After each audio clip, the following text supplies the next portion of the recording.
Bonjour, je vais me présenter. Je m'appelle Julie Mouret. Je travaille donc à l'INSEE au service études et diffusion. Donc, je me charge notamment de communication externe. C'est pour ça que je fais cette présentation. Et puis, en plus, je suis une ancienne professeure de sciences économiques et sociales. Donc, ça m'intéressait. Donc, je vais vous parler de rénovation de la nomenclature des professions et catégories socio-professionnelles, la PCS 2020. On va recommencer par déjà ce qu'est une nomenclature. Donc, le terme vient des racines latines nomen, qui signifie nom, et calare, appeler. Donc, au départ, établir une nomenclature, c'est en premier lieu nommer la réalité dans sa diversité. C'est en fait avec les naturalistes du XVIIIe siècle qui ont établi les premières nomenclatures scientifiques modernes que naît l'idée qu'il faut organiser en fait les entités jugées pertinentes pour décrire un domaine. Donc les synonymes de nomenclature, que sont les termes de classification et de taxinomie, témoignent d'ailleurs davantage de cette dimension, le terme de classification étant préféré par les anglo-saxons. Donc aujourd'hui, on va parler d'une nomenclature particulière, de nomenclature socio-professionnelle. Donc, tout simplement, je suis allée sur le site de l'INSEE, que vous connaissez bien. La nomenclature socio-professionnelle, donc c'est un ensemble de catégories statistiques qui chacune regroupe des professions correspondant à un même milieu social. Donc, c'est ce que vous dites aux élèves, hein. On essaie de rapprocher des professions homogènes socialement et ainsi de rendre compte de la réalité. Mais le sociologue et statisticien Alain Desrosières, dans Prouver et gouverner, nous dit que le fait de créer des catégories, en principe pour simplifier le monde et le rendre lisible, tout à la fois le modifie et en fait un autre monde. Donc, quand la nomenclature se transforme, comme ça a été le cas en 2020, ça permet de rendre compte d'évolutions sociales, mais ça modifie aussi notre perception de la réalité. Pour cette raison, les innovations importantes font l'objet en fait de concertations très larges dans le cadre d'une institution liée à l'INSEE qui s'appelle le Conseil national de l'information statistique. Et donc, pour travailler sur cette nouvelle nomenclature 2020, un groupe de travail assez hétérogène, composé d'une cinquantaine de personnes, que ce soit des chercheurs, des utilisateurs de la nomenclature, ont travaillé pendant 1 an et demi, d'avril 2018 à octobre 2019. Et à l'issue de ce travail, un rapport est paru en décembre 2019 qui synthétise leurs principales recommandations. Donc, j'ai eu la chance, pour m'aider à préparer notamment cette présentation, de converser avec Thomas Amossé, qui a présidé ce groupe de travail sur cette nouvelle nomenclature.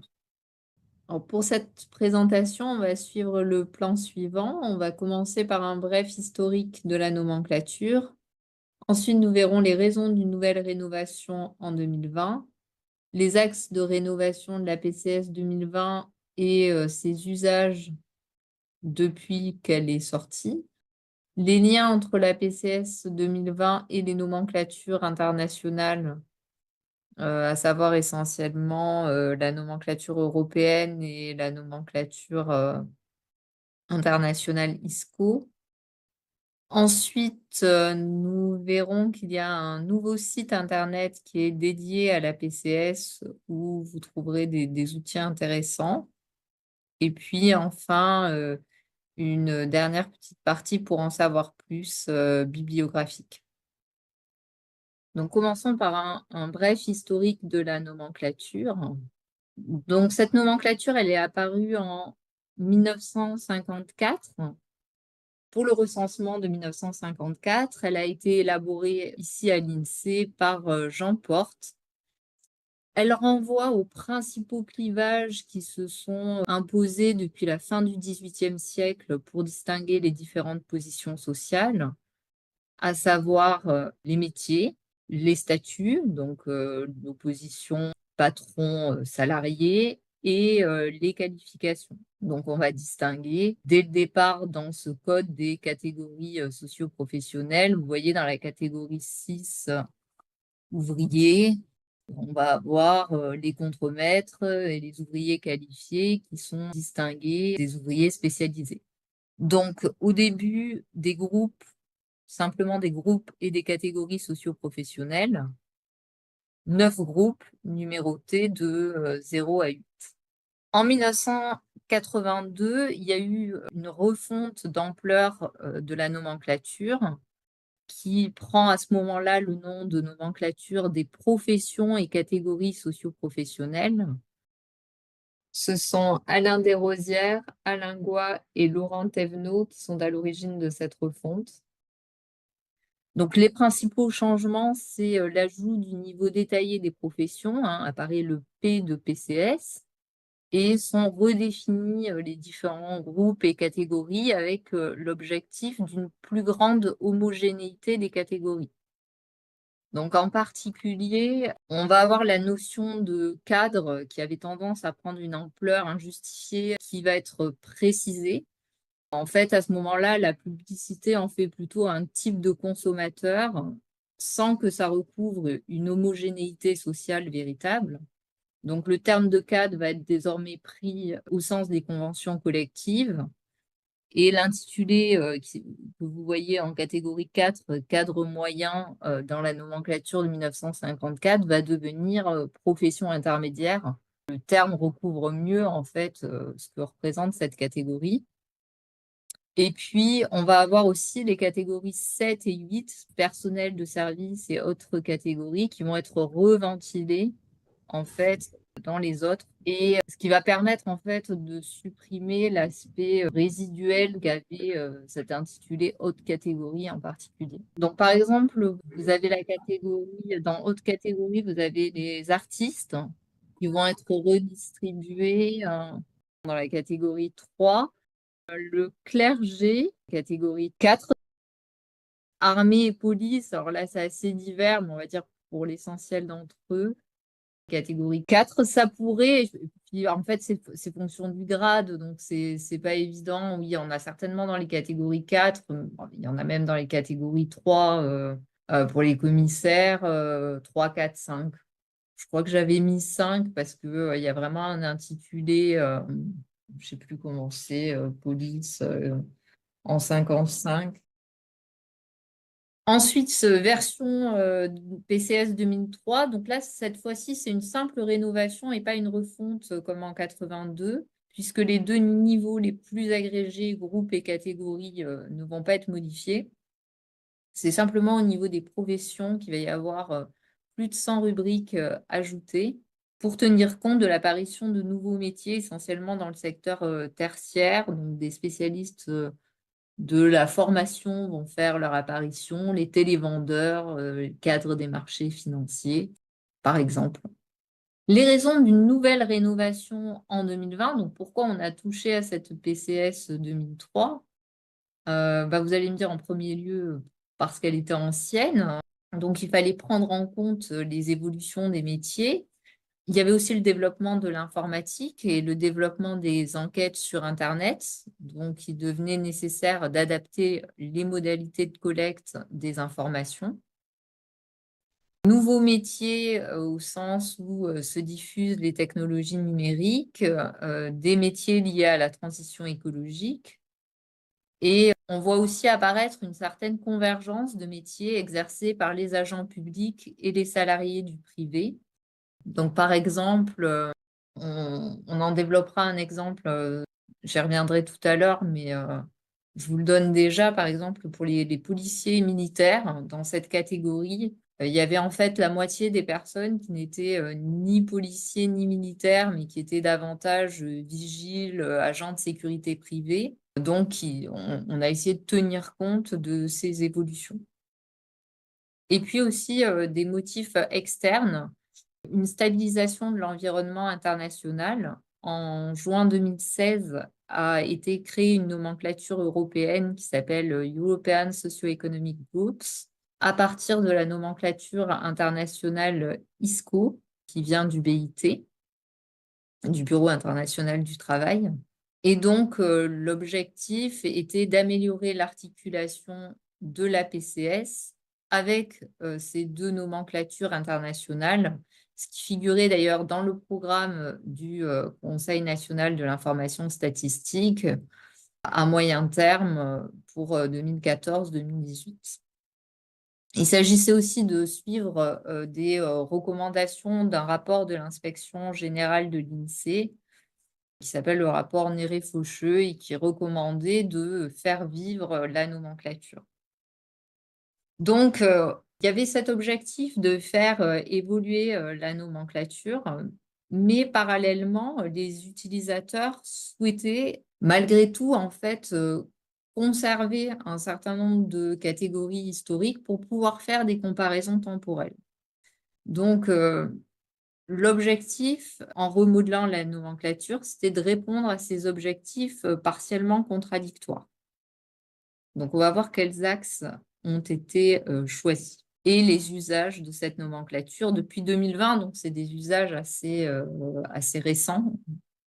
Donc, je vais revenir sur trois principaux axes. Tout d'abord, on utilise avec cette PCS 2020 un nouveau protocole de codage.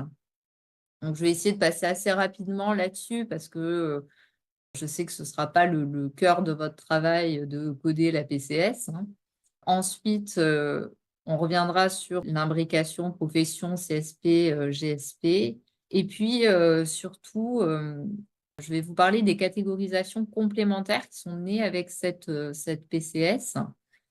Et ce qui est, à mon sens, le plus intéressant, à savoir les classes d'emploi et la PCS ménage. Donc, un nouveau protocole de codage. Donc, jusqu'à présent, la méthode de codage était adaptée à des questionnaires qui étaient passés dans les enquêtes sous format papier, donc qui reposaient sur des libellés de profession qui étaient spontanément déclarés par les gens et la collecte d'un grand nombre d'informations qui sont dites annexes. Donc, en plus de déclarer leur métier, on collectait le statut, le nombre de salariés dans l'entreprise, la position professionnelle, la nature de l'établissement, le secteur d'activité, donc beaucoup d'autres informations qui permettaient d'obtenir un code, soit de façon automatique, soit en reprise manuelle, c'est-à-dire qu'on a un agent INSEE qui va coder au cas par cas des libellés qui ne l'ont pas été automatiquement. Donc, cette méthode, elle avait un certain nombre de limites, les coûts de reprise des libellés qui n'étaient pas suffisamment précis et des coûts de collecte liés en fait à ce nombre important d'informations annexes que je vous ai citées juste avant. Donc, désormais, le protocole de codage est informatisé. Donc, vous commencez, j'ai mis à droite le type d'écran qui s'affiche quand on remplit en fait sa PCS. C'est une recherche en autocomplétion dans une liste de 5500 libellés standardisés qui sont revus chaque année par l'INSEE pour tenir compte en fait de ce qu'on perçoit. Par exemple, si on se rend compte qu'il y a plein de gens qui ont dû taper leur profession parce qu'elle n'existait pas dans les listes de 5000 libellés, eh bien, on va introduire cette profession. Donc, on sélectionne un libellé dans la liste. Si on ne le trouve pas, va apparaître, on va cliquer tout en bas là, sur « Je n'ai pas trouvé » dans la liste et on va pouvoir rentrer, saisir un libellé en clair. Et si c'est flou, on va avoir une autre question qui va sortir. On va nous demander de préciser ce qu'on fait dans notre travail. Par exemple, si vous rentrez vendeur, ce n'est pas suffisamment précis, donc on va vous demander, vous êtes vendeur en quoi? En agence de voyage? Est-ce que vous vendez des vêtements de sport? Et ça va être important pour ensuite la reprise manuelle.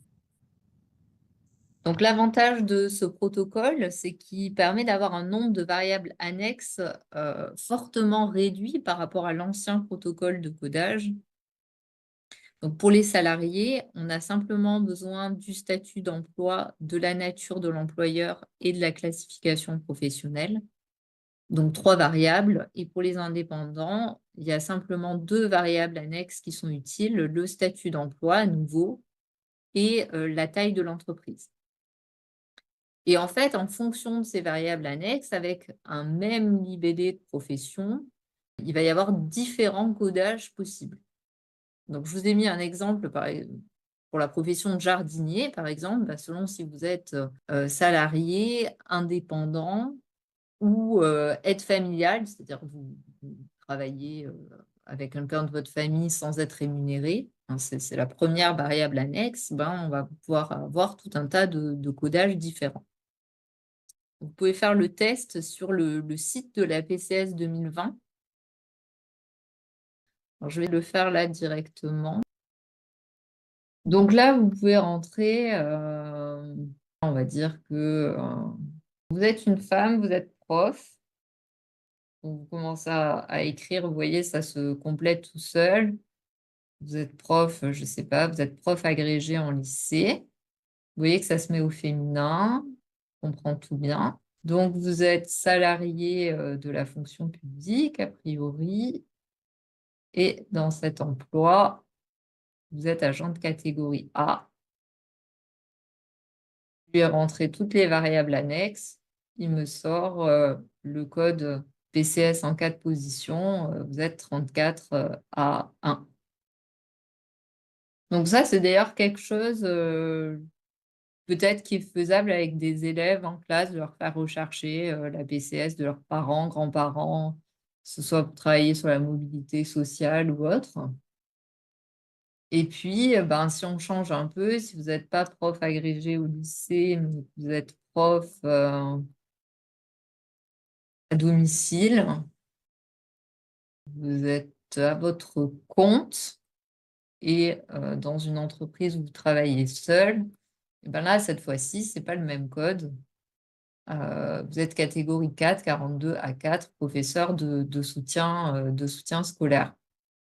Donc on voit bien qu'avec la même profession, selon les variables annexes,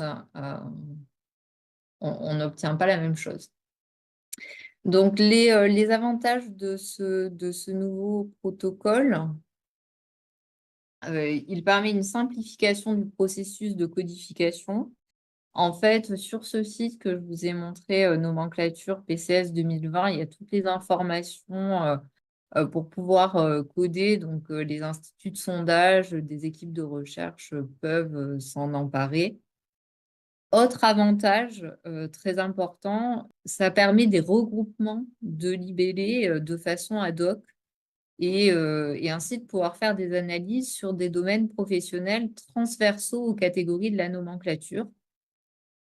Comme précisément les enseignants, puisque vous l'avez vu tout à l'heure, il y a des enseignants en catégorie 3, il y a des enseignants en catégorie 4. Donc, on va pouvoir regrouper tous les libellés de profession d'enseignants pour travailler sur cette profession. Il y a aussi les métiers du numérique qui ont été mis en évidence en rassemblant un certain nombre de libellés, les métiers verts, les dirigeants professionnels et experts de haut niveau pour étudier le sommet de la hiérarchie socio-professionnelle. Donc, c'est un protocole qui a un certain nombre d'avantages. Donc, deuxième axe de rénovation, ont été renouvelées les professions, catégories et groupes socio-professionnels. Alors, ce n'est pas l'innovation majeure de la PCS 2020, puisque les niveaux les plus agrégés n'ont pas été touchés. Donc, on a toujours 8 groupes socio-professionnels, dont 6 groupes d'actifs, 29 catégories socio-professionnelles. Donc, à chaque fois, je vous ai mis un exemple, donc 6 ouvriers. Par exemple, à l'intérieur de cette catégorie 6 ouvriers, on a 62 ouvriers qualifiés de type industriel. À l'intérieur, dans la PCS 2020, un niveau intermédiaire a été explicité, celui des groupes de profession. Donc, c'est la troisième position de la nomenclature. Par exemple, 62A, ouvriers qualifiés des travaux publics et des industries extractives. Donc, à l'intérieur de notre catégorie 62. Et puis, le niveau le plus détaillé. Donc là, on a 311 professions En fait, le nombre de professions a été plutôt réduit cette fois-ci par rapport à la version 2003 où on en avait 486. Et donc là, j'ai mis un exemple au sein de la catégorie 62A. Ben, par exemple, on a le métier conducteur d'engin de chantier des travaux publics.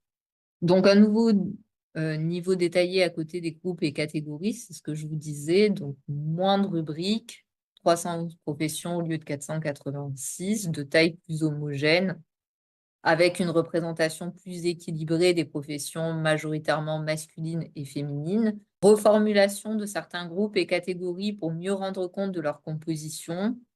Donc, on a retiré ouvriers non qualifiés parce qu'il n'y a plus beaucoup d'ouvriers absolument pas qualifiés en ouvriers peu qualifiés. Policiers et militaires, c'est ce que je vous disais tout à l'heure, c'était une catégorie qui était constituée pour beaucoup finalement de salariés qui étaient en fait des salariés du privé, agents de sécurité privés, vigiles et pompiers. Donc, on l'a mis dans l'intitulé de la catégorie. Et puis à côté des intitulés courts d'usage courant ont été ajoutés des intitulés longs avec une formulation inclusive, donc avec les noms de métiers au féminin. Donc les catégories et groupes sociaux professionnels, ils sont toujours évidemment mobilisés très largement pour décrire l'emploi et les situations économiques et sociales. Donc typiquement, pour observer la répartition de la population active. Les chiffres que vous avez dans les tableaux que je vous montre là, ils sont tous à peu près issus du même article. Il s'appelle PCS 2020, PCS ménage, classe d'emploi, une lecture enrichie de la société de Partouche, Pereira et Pouliken au sein de l'INSEE référence emploi, chômage, revenu du travail. Donc, on voit qu'aujourd'hui, une personne en emploi sur 5 est cadre, 1 sur 5 ouvriers, 1 sur 4 professions intermédiaires, 1 sur 4 aussi employés, avec majoritairement 3 quarts de femmes parmi les employés. Du fait de la stabilité de ces groupes socio-professionnels au cours du temps, bien, il est possible d'étudier l'évolution de la structure socio-professionnelle. Donc ça, c'est un graphique que je sais que vous présentez souvent aux élèves, hein, qui montre bien à la fois la recomposition sectorielle de la population active et l'élévation du niveau de qualification, plus de cadres, plus de professions intermédiaires et puis de moins en moins d'indépendants, le recul des ouvriers depuis les années 70, milieu des années 70. Ces groupes socioprofessionnels, c'est aussi la grille d'analyse classique de la mobilité sociale.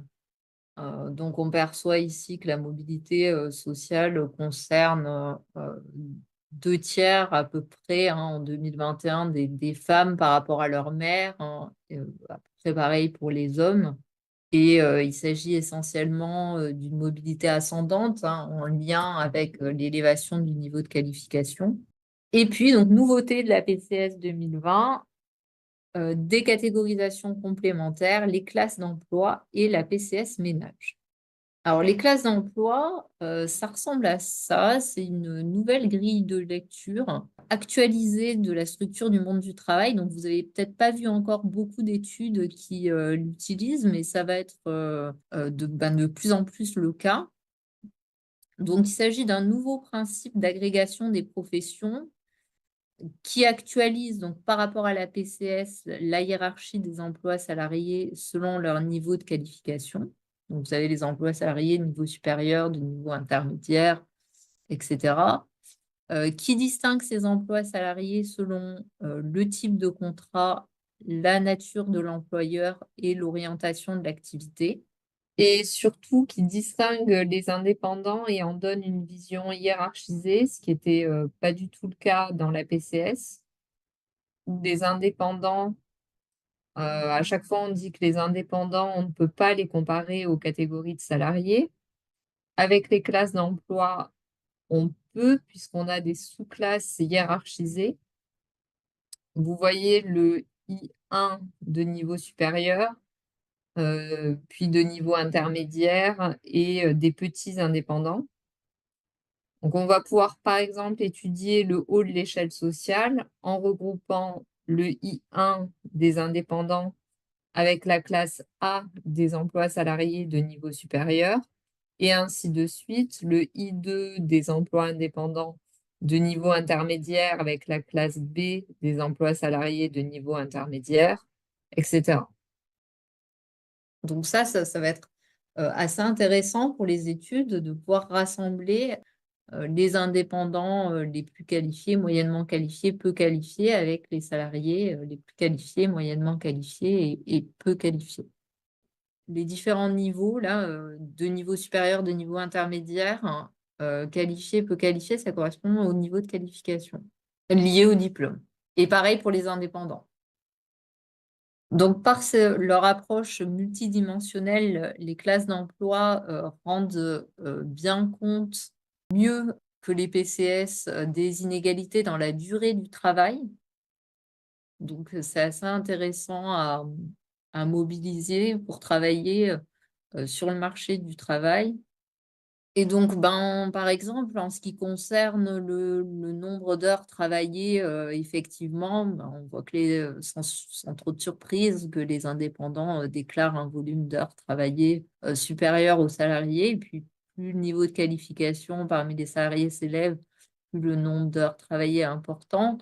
Plus on travaille le soir aussi. Il me semble que dans l'étude, c'était ce qu'ils appelaient le soir, c'était entre 20h et minuit. Mais aussi, ben, plus on est qualifié et aussi davantage quand on est indépendant, on peut décider au moins en partie de ses horaires de travail. Donc ça, c'est assez intéressant, je pense, dans le chapitre de terminale sur les mutations du travail et de l'emploi, d'avoir ce type de statistiques qui distinguent quand même du coup des situations face au travail qui sont et des conditions de travail assez différentes. Deuxième catégorisation nouvelle, la PCS ménage. Donc l'idée de cette PCS du ménage, c'est de répondre aux limites de l'utilisation de la personne de référence. Donc souvent on comparait à une personne, on utilisait une personne de référence du ménage. Il se trouve que cette personne de référence, il fallait un critère pour la déterminer et on utilisait le critère des ressources. C'était le principal apporteur de ressources, donc souvent l'homme. Donc on avait une vision assez androcentrée.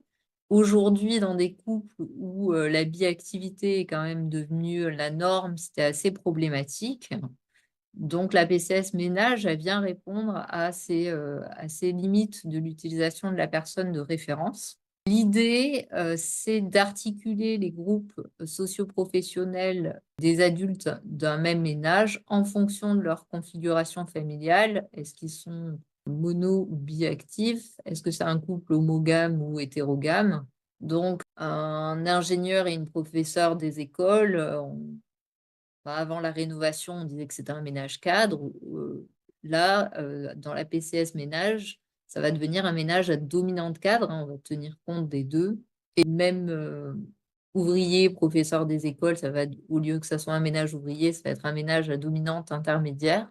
Donc voilà, on tient compte de la situation des deux. Et ça donne ceci. Donc la PCS ménage, c'est 7 groupes et 16 sous-groupes. Donc c'est à nouveau une grille de lecture hiérarchisée avec une position de pivot au milieu, là, la catégorie 4 des ménages dominantes petits indépendants. Donc elles partagent au-dessus, vous avez des catégories moyennes et supérieures, les catégories 1 à 3, et puis 5 à 7, les catégories populaires, hein, ménage à dominante ouvrière, monoactif d'employés d'ouvriers, ménage inactif. Donc vous voyez à chaque fois, l'idée, c'est de tenir compte en fait des deux membres du couple et on va noter s'il n'y en a qu'un, si c'est un employé sans conjoint, par exemple, ouvrier sans conjoint, etc. Donc, elle peut être utilisée, cette PCS ménage, de façon rétrospective jusqu'en 82. Et elle a un avantage indéniable sur la personne de référence dans les études qui portent sur la situation financière des ménages, les lieux de résidence et les conditions de logement et les trajectoires scolaires des enfants étudiés donc avec la PCS ménage des parents. Donc ça, c'est très bien montré dans un article de Thomas Mossé et Joanny Caillouette-Ramblière, une nouvelle nomenclature, la PCS ménage, qui est un article d'économie et statistique d'avril 2022. Donc, il montre vraiment concrètement quel est l'apport de la PCS ménage par rapport à la personne de référence dans ces trois types d'études. Moi, je vais revenir sur les deux dernières. Donc, par exemple, sur les statuts d'occupation et conditions de logement. Donc, si on regarde les ménages à dominante cadre, ben, on voit qu'ils sont très majoritairement propriétaires. Ça apparaît encore plus que quand on utilise la personne de référence, puisque là, en fait, on va tenir compte du revenu total du ménage, qui est le principal déterminant, en fait, du statut d'occupation du logement. Donc, on va apparaître encore plus propriétaire quand on est un ménage à dominante cadre. Et par contre, ben, on accède beaucoup moins à la propriété quand on est un ménage d'inactifs. Ça va être aussi très intéressant pour étudier les trajectoires scolaires des enfants. L'utilisation de la personne de référence, de toute façon, ça ne contentait pas hein, les sociologues, étant donné que, ben, évidemment, il y a deux parents hein, qui s'occupent des enfants. Donc, Champagne, par exemple, avait proposé de travailler avec la PCS de la mère, même plutôt que celle du père, étant donné son rôle dans le travail éducatif des enfants. Donc, on voyait bien que ce n'était pas satisfaisant, cette histoire de personne de référence. Donc là, en utilisant la position des deux parents, et ça marche aussi d'ailleurs avec les couples homoparentaux, on va pouvoir observer des différences plus fines. C'est notamment le cas pour les ménages composés d'un employé et d'un ouvrier. Donc, j'ai relevé un employé, un ouvrier avec un cadre. Vous avez 78% des enfants qui vont, c'est quoi? C'est en seconde générale ou technologique. Et à côté de ça, les taux d'orientation en seconde générale toujours avec un parent employé ouvrier, mais quand l'autre parent est inactif, on est à 31-32%. Donc les différences vont apparaître encore plus significativement que quand on étudie ces trajectoires scolaires par rapport à un seul des parents. Lien entre la PCS 2020 et les nomenclatures internationales. Donc, je vous le disais tout à l'heure, il y en a deux essentiellement de nomenclature internationale. Il y a la nomenclature ISCO, qui est celle du Bureau international du travail, qui est rattachée à l'environnement de la PCS 2020. Donc, c'est aussi une nomenclature emboîtée à 4 niveaux. Les regroupements ont été faits en fonction des niveaux et spécialisation des compétences requises pour les différents métiers. La version en vigueur date de 2008 et donc ça permet une comparaison, des comparaisons internationales. Elle est codée à partir des libellés de profession et des variables annexes, donc exactement comme la PCS 2020. Et puis, ben, depuis 2016, on a une nomenclature européenne qui a été agréée par Eurostat, qui s'appelle donc European Socio-Economic Groups, qui est constituée de 7 groupes pour la population active, 9 au total, qui sont là aussi divisés en sous-groupes. Et ça permet cette fois-ci des comparaisons entre pays européens. Donc, elle a été élaborée, pour la petite histoire, par des statisticiens à la fois de l'INSEE et aussi des statisticiens italiens, hongrois et la République tchèque aussi a participé à l'élaboration. Donc, ça a été un travail coopératif de la mettre en place. Et on va pouvoir faire des comparaisons européennes. Alors, je vous ai mis une référence dans la bibliographie où on peut voir ces comparaisons européennes. Voilà, je vous ai proposé un petit schéma de synthèse. Donc, avec les libellés de profession, on code les professions des catégories historiques. Hein. On peut coder aussi directement en ISCO 2008 et la nomenclature européenne. Les sous-groupes de la nomenclature européenne sont déduits des codes en ISCO. Enfin, je voudrais revenir donc là, sur le site internet qui est dédié à la PCS. donc qui s'appelle, tout simplement nomenclaturepcs.fr. Donc il est issu, d'un partenariat entre 4 institutions, l'INSEE, le CNRS et 2 labos de recherche, le CNAM-CET et UVSQ Printemps.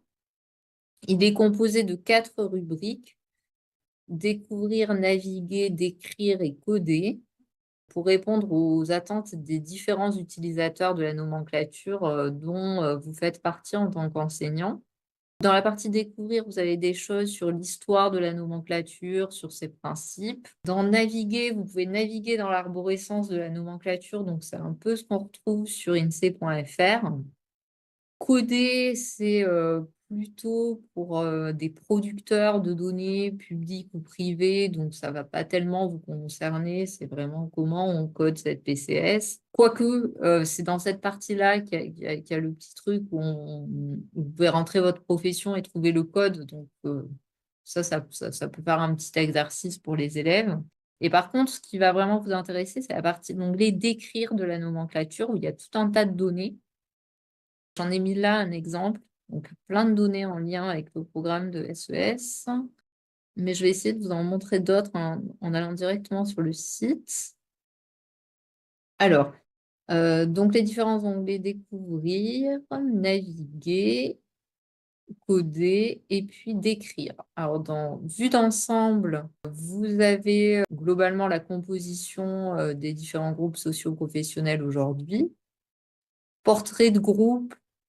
Vous pouvez aller voir, des choses détaillées sur les différents groupes socio-professionnels. La société en quelques thèmes, alors c'est là que vous allez pouvoir trouver des choses pour illustrer les différents chapitres.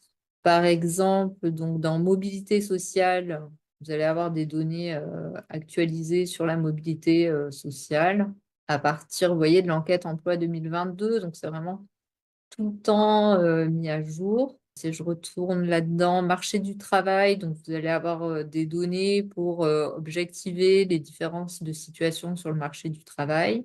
Revenus et patrimoine, des choses pour étudier, les inégalités. Participation sociale et sociabilité. Des données qui permettent de faire le lien entre groupes socio-professionnels et participation sociale, par exemple, bénévolat, participation à une association, adhésion à un syndicat, vote, et cetera. Donc je pense qu'il y a beaucoup de choses qui sont exploitables et qui sont utiles, sur ce site. Donc pour terminer, j'ai intégré donc à ce diaporama une cytographie. L'ensemble des liens que vous avez là sont cliquables. Donc, vous avez le site de l'INSEE, le site dédié à la PCS, la page qui est dédiée au groupe de travail en charge de la rénovation de la nomenclature, sur le site du CNIS, du Conseil national d'information statistique, le rapport qui résulte du travail du CNIS. Et puis, donc là, tous les liens sont bien cliquables. Vous trouverez tous les tableaux et les graphiques de la présentation si vous voulez les intégrer à vos cours. Je vous remercie de votre attention.